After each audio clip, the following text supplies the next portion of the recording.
오늘은 제가 3일 뒤에 삿포로 여행을 가는데 짐 싸기 영상을 한번 찍어보려고 해요. 삿포로는 또 처음이라 많이 기대를 하고 있는데 그래서 제가 캐리어도 후쿠오카 여행 때보다 조금 더 큰 사이즈로 구매를 했어요. 이렇게 많이 가져갈 생각으로 28인치를 구매를 했고 그리고 사전 수화물을 왕복으로 구매를 했어요. 쿠팡에서 무게를 재는 걸 구매를 했는데요. 제가 중간중간에 싸면서 재보니까 벌써 18kg? 17kg 이 정도더라고요. 일단 캐리어를 이걸 구매한 이유가 보통 캐리어가 가격대가 많이 나가잖아요.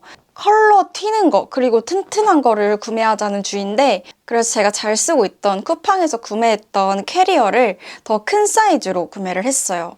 이거는 28인치지만 10만 원대로 구매를 했어요.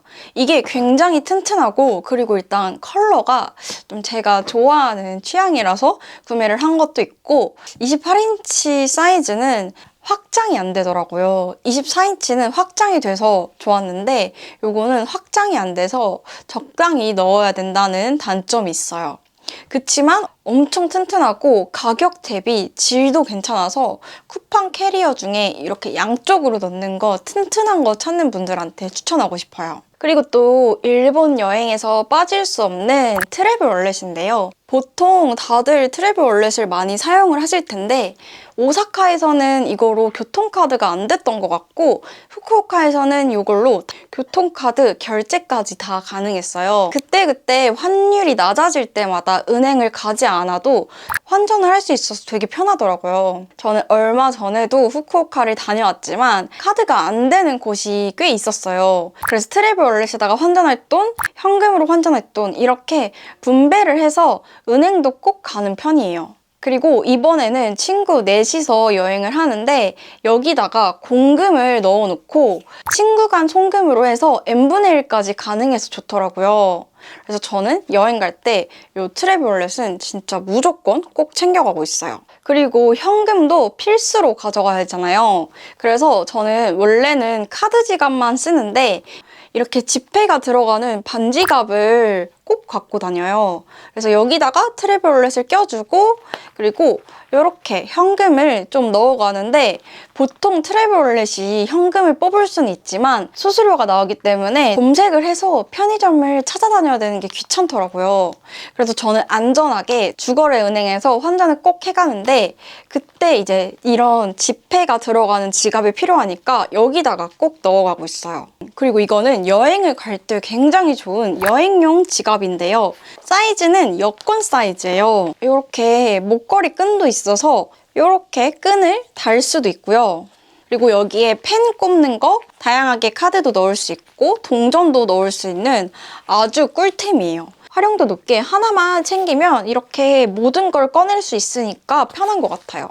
크로스백으로 들 수 있는 여행용 지갑으로 추천하고 싶어요. 그리고 많이 보셨겠지만 이렇게 동전 지갑도 알리에서 구매를 했는데요. 이거는 원래 투명 PVC 지갑이었는데 이렇게 그냥 빼서 다니는 게 제일 편하더라고요. 동전을 5개까지 넣을 수 있는데 단위별로 나눠져 있으니까 현금을 써야 될 때 그냥 하나씩 빼기만 해도 되게 좋더라고요. 그러면은 조금 무겁긴 하지만 가서 분리를 해도 되지 않아서 좋더라고요. 그리고 영양제 케이스인데요. 이거는 쿠팡에서 구매를 했는데 이렇게 칸별로 나눠져 있어서 그때그때 꺼내서 먹을 수 있어요.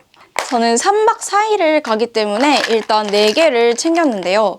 제가 영양제를 굳이 챙기진 않지만 이번에 챙긴 이유가 이번 일정이 BHO도 있고 오타루라는 도시를 따로 가야 되는 것도 있고 그래서 일정이 아침부터 저녁까지 꽉 차 있거든요. 저는 피곤하면 입술 포진이 생기기 때문에 지난 후쿠오카 여행을 다녀와서도 마지막 날 입술 안쪽이 다 틀 정도로 면역력이 약한데 입술 포진이 생길 것 같은 불안함이 없어서 좋더라고요.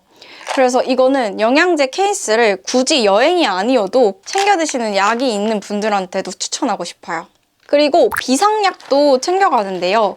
이거는 타이레놀, 그리고 요거는 메가도스 영양제, 그리고 비타민 B. 원래 안 챙겨 다니는데 지금 한 살 한 살 먹을수록 체력이 안 받쳐주더라고요. 저는 메가도스는 3000을 먹고 있는데 이거를 먹으면 그날은 조금 더 생기가 있어지는 느낌이라서 하루하루 정말 쉬지만 매일매일 챙겨 먹고 있어요. 저는 두통이 자주 있는 편이라서 어떤 여행지를 가도 꼭 챙겨가는 편이에요.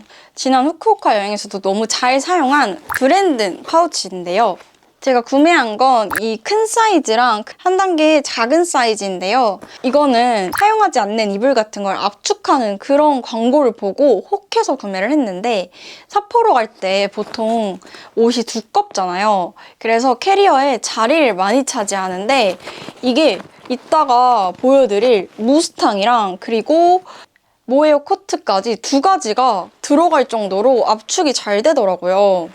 그리고 한번 넣기는 힘들지만 넣고 나서는 무게가 만약에 초과될 것 같다 하면은 따로 쇼핑백 같은 데다가 들고 타거나 아니면 이게 손잡이가 있으니까 이렇게 들고 이렇게 활용하기도 좋아요. 그리고 한 사이즈 작은 여기에는 잠옷이라든지 편한 옷 이런 거를 압축해서 들고 가면은 마지막에 체크아웃을 할 때도 여기에다가만 넣으면 되니까 진짜 편하더라고요. 그리고 뷰티 파우치랑 비슷하게 생겼지만 한 개 더 큰 사이즈는 여기에 이렇게 큰 소지품을 넣어주는데요. 핸드폰용 삼각대.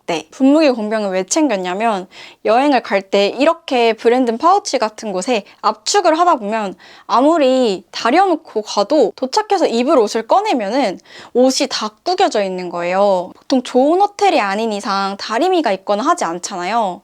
그래서 저는 이렇게 분무기 공병에다가 물을 넣어서 뿌려놓고 자면은 그게 펴져 있어서 되게 좋더라고요. 그리고 브랜드 뷰티 파우치도 엄청 많이 들어가서 저는 브러쉬 칸에다가 브러쉬를 넣어주고 위에 아이라이너, 브로우 같이 긴 화장품도 넣어주고 그리고 섀도우, 쉐딩까지 다 넣어주는데요. 집에서 작업실까지 화장품을 왔다 갔다 할 때 항상 하나씩 놓쳐서 아쉬웠는데 필요한 것만 넣어두니까 빼먹을 일이 없어서 좋더라고요. 그래서 저는 수정 화장용도 작은 쿠션 그리고 립 2개 이런 식으로 정말 작게 들고 다니는데 그럴 때 언폴드 파우치를 잘 써요. 이렇게 작은 사이즈인데 필요한 게 다 들어가고 립 펜슬까지 들어가는 사이즈라서 여행 갈 때뿐만 아니라 작은 가방을 좋아하는데 그럴 때 정말 잘 쓰는 제품이에요. 그리고 쿠팡에서 행잉 욕실 파우치를 구매를 했는데요. 욕실에다가 걸어주면은 그때그때 필요한 것만 꺼내서 쓸 수 있는 아주 꿀템이에요. 이게 또 방수 소재라서 물에 젖어도 되게 좋더라고요. 여기에다가는 면봉, 화장 고칠 때 쓰기 좋은 얇은 면봉, 머리끈, 그리고 머리 찍찍이 이렇게 넣어줬고 그리고 여기는 헤어 제품들을 넣어줬어요. 제가 머리가 그냥 숙소에 있는 걸로 감으면 항상 윤기가 없고 푸석푸석해서 꼭 이렇게 헤어팩을 챙겨 다니는데 이렇게 작은 제품도 꼭 챙겨 다녀요. 그리고 이렇게 여행용으로 작은 클렌징 티슈도 꼭 챙겨가고요. 그리고 제가 두피 토닉을 꼭 해주는데 라보에이치 두피 강화 클리닉 앰플 토닉도 꼭 챙겨가요. 이거는 머리를 감고 나서 이렇게 두피를 말리기 전에 타월 드라이를 한 상태에서 꼭 해주는데 이게 없으면은 붙임머리를 해서 그런지 조금 찝찝하더라고요. 그래서 이번 여행 때는 이것도 같이 챙겨가려고요. 그리고 이런 샘플 같은 걸 꼭 두면 좋은 게 조금의 양으로도 머릿결이 엄청 차분해져서 꼭 갖고 다니는데 기획 세트나 올영 세일 때 구매를 하면은 이렇게 작은 걸 넣어주시더라고요. 그래서 이렇게 헤어 오일은 작은 걸로 들고 가려고요. 그리고 이거는 제가 잘 쓴 템에서도 소개를 해드린 센시아 수면용 압박 타이즈인데요. 일본 여행을 가면은 많이 걷게 되고 많이 움직이잖아요. 끼고 자도 되니까 너무 편하고 훨씬 다리가 편하더라고요. 그래서 이거는 여행을 자주 가는 분들은 압박 타이즈도 수면용으로 꼭 추천드리고 싶어요. 그리고 이거는 드라이기인데요. 제가 프리볼트 드라이기를 구매를 했어요. 보통 고데기 같은 경우는 보다나도 프리볼트고 글램팜도 프리볼트인데 드라이기가 프리볼트가 많이 없더라고요. 근데 이번에 여행을 가는 곳이 에어비앤비라서 4명이 같이 생활을 하다 보니까 머리도 다 기니까 한 개의 드라이기로는 너무 오래 걸릴 것 같은 거예요. 그래서 제가 드라이기를 담당해서 이렇게 어떤 나라에서도 쓸 수 있는 프리볼트로 구매를 했어요. 이게 크기가 작아요. 그래서 무거운 편이 아니라서 들고 가는데 괜찮고 바람도 3단으로 되어 있어서 편하더라고요. 그리고 일본에 가서는 이거를 이렇게 밑으로 내려주면은 변압이 돼서 변압기를 꽂으면 문제없이 되더라고요. 보통 다이슨 드라이기랑 다이슨 에어랩을 많이 쓰는데 그거는 일본에 가져가서 사용을 못 하거든요. 이게 가격도 10,000원대 초반으로 저렴했어서 이 제품 추천드리고 싶어요. 그리고 제가 여러 번 소개해드린 보조 배터리도 이렇게 들고 갈 생각인데요. 이거는 제 원래 핸드폰인 아이폰 15 프로에 껴주면 되는데 여행 가서 핸드폰을 많이 쓰잖아요. 그럴 때 이렇게 끼기만 해도 돼서 이거는 꼭 들고 가요. 그리고 사진용 아이폰이랑 본폰 둘 다 충전이 되는 이거는 용량이 만이라서 2번은 완충되거든요. 그래서 이것도 꼭 들고 가고 있어요. 모든 걸 다 들고 타야 되니까 보조 배터리를 하나만 가져갈 생각도 해봤는데 둘 다 있어도 부족하더라고요. 그래서 저는 이 2개는 꼭 챙겨가고 있어요. 그리고 제가 핸드폰으로 브이로그를 찍었어서 꼭 들고 다니는 삼각대인데요. 이거는 울란지라는 브랜드 제품이고 쿠팡에서 구매를 했어요. 이렇게 핸드폰을 꽂아도 되고 길이 조절이 돼서 너무 얼굴이 확대돼서 나오지 않아서 좋아요. 이거를 돌려서 빼주면은 디카도 꽂을 수 있어서 브이로그 찍는 분들이나 사진 찍는 거 좋아하시는 분들한테 부담 없는 삼각대로 추천드려요. 그리고 삿포로 여행에서 빠질 수 없는 핫팩인데요. 이거는 일반 핫팩인데 제가 무거워서 그냥 일본 가서 사야지 하고 구매를 안 하고 정말 후회를 했어서 이렇게 한국 핫팩을 챙겼어요. 일본 핫팩이 얇고 조그매요. 그래서 오래 가지도 않고 그렇게까지 따뜻하지도 않더라고요. 그래서 시간이 꽤 오래 가는 걸로 이거를 4개를 챙겼어요. 그리고 픽서인데요. 어네이즈 하드 픽서예요. 앞머리가 있는 상태로 여행을 갈 거기 때문에 바람에도 안 흔들리게 앞머리를 고정을 꼭 시켜놔야 되거든요. 눈이 많이 오는 날씨여서 앞머리가 분명히 금방 풀릴 거란 말이에요. 그래서 저는 여행 때마다 후쿠오카에서도 앞머리를 튀겨줬었어요. 이렇게 한번 전체적으로 뿌려주고 그리고 여기 옆머리 갈라지지 않게 여기다가 한번 뿌리고 그리고 여기도 한번 뿌리고 머리가 진짜 오래 가더라고요. 이런 픽서를 앞머리 있는 분들한테 정말 추천드리고 싶어요. 그리고 이거는 기내용 가방인데요. 이게 이렇게 파우치처럼 되어 있잖아요. 그래서 이거를 캐리어에 넣고서 나중에 돌아올 때 짐이 많아지잖아요. 캐리어에서 짐을 덜 때 사용하기 좋은 가방이에요. 돌아갈 때 공항에서 껴져 있는 가방이 뭔지 궁금해서 엄청 부러웠거든요. 근데 또 그냥 접는 것보다 이렇게 파우치 형태로 접어지는 걸 원했는데 이게 펼치면 굉장히 크고 그리고 브랜든처럼 한 번 더 확장을 할 수 있어요. 그래서 정말 많이 들어가고 또 기내용은 10kg까지 무료잖아요. 그냥 캐리어도 있는데 또 캐리어가 있으면 불편하잖아요. 그럴 때 정말 편하게 쓸 수 있는 가방이에요. 그리고 제가 브이로그를 더 열심히 찍어보기 위해서 오즈모 포켓을 구매를 했는데요. 이렇게 소형 카메라고 워낙 유명한 카메라잖아요. 아이폰 XS로만 촬영을 했는데 핸드폰을 들고 다니다가 이렇게 삼각대에 연결을 시키고 그리고 세워놓을 때도 부피를 좀 차지를 많이 해요.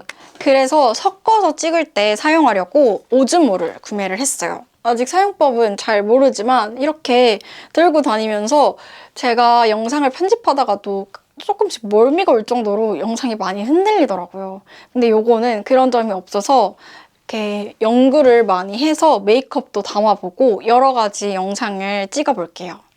그리고 기초 제품을 제가 이번에는 본품을 안 들고 가고 샘플을 챙겼는데요. 토너 패드를 이렇게 소분을 해줬어요. 구달 비타 토너 패드인데요. 이렇게 치이카랑 콜라보를 했을 때 따로 케이스를 주셨었어요. 이렇게 소분을 해서 넣어줬는데 너무 편하더라고요. 여행 갈 때 토너 패드만 하나 머리 말릴 때 올려줘도 훨씬 더 촉촉해지기 때문에 이렇게 여행용으로 넣어줬어요. 그리고 이제 삿포로 여행 때 코디를 위해서 어떤 옷을 챙겼는지 소개해드릴게요. 제일 먼저 가방도 굉장히 많이 고민을 했는데요. 원래 갖고 가고 싶은 가방은 많지만 들고 다닐 때 여행에서 불편할 것 같은 가방들이 대부분이더라고요. 하지만 이거는 포기할 수 없어서 삿포로를 위해서 아껴놓은 더바넷 백팩을 가져가려고요. 이거는 제가 삿포로를 위해서 아직 한 번도 들고 나간 적이 없는데요. 그만큼 사실 이게 불편해요. 지난번 겨울 인마이백 영상에서도 소개를 해드렸지만 물건을 넣고 뺄 때마다 양쪽 끈 길이가 달라져서 불편하더라고요. 여기다가는 자주 안 빼는 제품들을 넣고, 그리고 지난 후쿠오카 여행 때 정말 잘 들었던 미니뮤트 클로소프트 블랙벨도 가져갈 건데요. 이거는 끈 길이가 정말 자유로워요. 그래서 끈을 이 정도로 길게 해서 크로스백으로 매줘도 예뻐요. 그리고 여행 가서 크로스백이 제일 편하잖아요. 근데 이 퍼 백팩을 메고 나서 뭐가 필요할 때마다 등을 돌려서 이렇게 꺼내기가 너무 불편할 것 같아서 예쁘진 않겠지만 이걸 메고 이렇게 물건을 꺼내줄 생각이에요. 그리고 제가 이번 여행 때는 디카를 안 가져가려고 해요. 그래서 사진은 이 아이폰 XS 맥스, 아이폰 A 플러스 이 두 가지로 찍어줄 건데 삿포로가 눈처럼 하얗잖아요. 그래서 XS 맥스가 무난하게 잘 나올 것 같아서 이거로 가져가고, 이거는 영상 찍을 때도 쓰고 사진 찍을 때도 쓸 생각이에요. 그리고 아이폰 8은 삿포로가 해가 빨리 지잖아요. 아예 어두운 느낌으로 사진을 찍으려고 A 플러스도 가져갈 생각이에요. 그리고 이제 첫째 날 코디인데요. 아우터는 리에트 모그 코트고, 그리고 안에 앙고라 가디건은 다이앤이라는 네이버 스마트 스토어에서 구매를 했고요. 그리고 치마는 제가 잘 쓴 템에서도 소개를 해드린 미엘 캐린 스커트 두 가지 중에 아직도 고민 중인데 블랙을 입고 차콜 스타킹을 신을 예정이에요. 제가 옷 무게 때문에 추가를 한 이유가 아우터가 하나하나가 굉장히 무거워요. 이 모그 코트만 해도 무게가 꽤 돼가지고 돌아올 때 더 무거운 옷을 입는다고 해도 이게 무거워요. 이 하늘색 코트는 제가 구매를 했을 때도 삿포로 룩에 어울릴 것 같아서 구매를 했는데요. 첫째 날은 도착하는 날이기 때문에 숙소 근처 번화가를 돌아다닐 생각이라서 이렇게 입을 생각이에요. 그리고 첫 번째 룩에는 모자나 이런 게 없거든요. 그래서 귀마개를 해줄 건데 이거는 쿠팡에서 6,700원인가에 구매를 한 아주 가성비 제품이에요. 이렇게 그냥 납작하게 접어서 갈 수 있는데 착용을 할 때는 이렇게 늘려서 착용을 해주면 되는데요. 이렇게 꼈을 때 호빵을 두 개 얹어놓은 것처럼 아주 귀여운 귀마개고 가격 대비 굉장히 괜찮아요. 그리고 둘째 날은 BA 투어를 갈 생각인데요. BA 투어를 가면은 완전 눈 배경이잖아요. 그래서 눈처럼 하얀 더바넷 코트를 입고 갈 생각이에요. 이게 세 가지 중에 옷이 제일 가볍고 그만큼 얇아요. 그래서 이거를 입었을 땐 좀 추울 것 같긴 한데 이거를 입은 날에는 목도리를 이렇게 하늘색으로 해줄 생각이에요. 이 목도리는 윤슬샵 제품인데요. 이 파스텔 톤 색감이 너무 예쁘더라고요. 러브반의 계정에서도 이 코트를 착용하고 이렇게 큰 머플러를 이렇게 착용한 사진이 있는데 너무 예쁜 거예요. 사실 그래서 러브반의 그 인스타 룩을 손민수했어요. 그리고 치마도 그 계정에 올라온 것처럼 이 더바넷 스커트를 착용을 해줄 건데요. 위에는 리즈 그랜마 가디건을 입어줄 거예요. 더바넷 코트가 워낙 품이 커서 이런 니트 가디건을 입어도 뚱뚱해 보이지 않더라고요. 그래서 이것도 이번 여행을 위해서 아직 안 입고 아껴놨는데 이름처럼 할머니가 떠준 것 같은 그런 앤틱한 느낌의 단추가 달려있어요. 그래서 BA 투어 때는 신발도 이렇게 퍼 부츠를 신어줄 건데요. 이것도 제가 잘 쓴 템에서 소개를 해드렸는데 이런 화이트 코트에 이렇게 블랙 퍼부츠까지 신어주면은 딱 따뜻하면서도 예쁜 룩이 완성이 되더라고요. 그리고 이 두 번째 코디에 빠질 수 없는 퍼 모자인데요. 밝은 어그처럼 스웨이드로 되어 있는 부분이랑 그리고 뒤집으면 이렇게 털 모자가 돼 있어요. 이렇게 써주면 모든 면이 퍼로 되는 것보다 이렇게 쓰는 게 이렇게 머리가 더 커 보이지 않더라고요. 그리고 이제 세 번째 날은 오타루를 가는데요. 오르골 파는 것도 유명하고 나무로 되고 약간 빈티지한 느낌이에요. 그래서 이런 베이지 룩을 입고 갈 건데 이거는 위아썸 무스탕이에요. 그때 소개를 해드렸듯이 굉장히 따뜻한데 그만큼 너무 무거워요, 옷이. 그리고 이 서미어 버터 코이찬을 입어줄 거예요. 굉장히 두꺼워요, 이것도. 근데 앞에 더플로 되어 있어서 약간 아우터처럼 입을 수 있는 그런 가디건이에요. 여기다가 이 위아섬 스커트를 입어줄 생각이에요. 이렇게 큰 니트나 가디건에 입어주면 너무 예쁘더라고요. 그래서 여기다가 이제 레깅스까지 신어줄 예정이에요. 그리고 또 모자가 빠질 수 없잖아요. 이거는 반윤이 쇼핑몰에서 구매를 했는데요. 반윤이님 인스타를 팔로우를 해놨는데 그때 삿포로 룩에서 이 모자가 너무 예뻐서 구매를 했어요. 사실 이게 더바넷에도 비슷한 게 있는데 역시나 더바넷은 가격이 더 비싸고 그리고 더바넷 쇼룸 갔을 때 써봤는데 엄청 거대하더라고요. 그래서 가격대가 괜찮은 게 없을까 해서 10,000원대로 구매를 했어요. 더바넷은 끝에 동그란 폼폼이 달려있는데 이거는 그냥 이렇게 끈으로 되어 있어요. 사실 이게 이렇게 쓰고 다닐 수 있을까 싶지만 아마 삿포로를 가면은 추워서 어떻게든 쓰게 될 것 같아서 이것도 이렇게 가져갈 생각이에요. 그리고 여기다가 이 부츠를 신어줄 건데요. 편하게 신기 좋은 이 피네에서 구매한 털부츠를 가져갈 생각이에요. 이거는 그래도 캐리어에 넣었을 때 무게가 크게 나가지 않더라고요. 방수 스프레이를 아주 꼼꼼하게 많이 뿌려줬어요. 그리고 또 편한 옷도 챙겨야 되잖아요. 이 리에트 노튼 조거 팬츠는 제가 지난 여행에서도 너무 잘 입었는데 이번에도 챙겨갈 생각이에요. 밝은 그레이 컬러인데 안에 기모가 있어서 굉장히 따뜻해요. 편하게 입는 룩에 활용하기 좋더라고요. 그리고 이제 잠깐 편의점을 가거나 할 때 편하게 입을 후리스도 구매를 했는데요. 이거는 정말 오래 기다린 더바넷 리버서블 후리스예요. 핑크 컬러가 딸기 우유 같이 뽀용뽀용하고 예쁜데 이렇게 더바넷 로고가 자수로 되어 있고 그리고 뒤집어서 입으면 그냥 바람막이처럼 되어 있어요. 스키장을 가거나 할 때도 활용하기 좋을 것 같아요. 그러면 오늘 이렇게 다양한 제품들이랑 함께 삿포로 짐 싸는 영상을 찍어봤는데요. 올 겨울 마지막 코디는 삿포로에서 예쁘게 담아서 브이로그로 보여드릴게요. 그럼 오늘 영상도 봐주셔서 감사하고 우리는 다음 영상에서 만나요.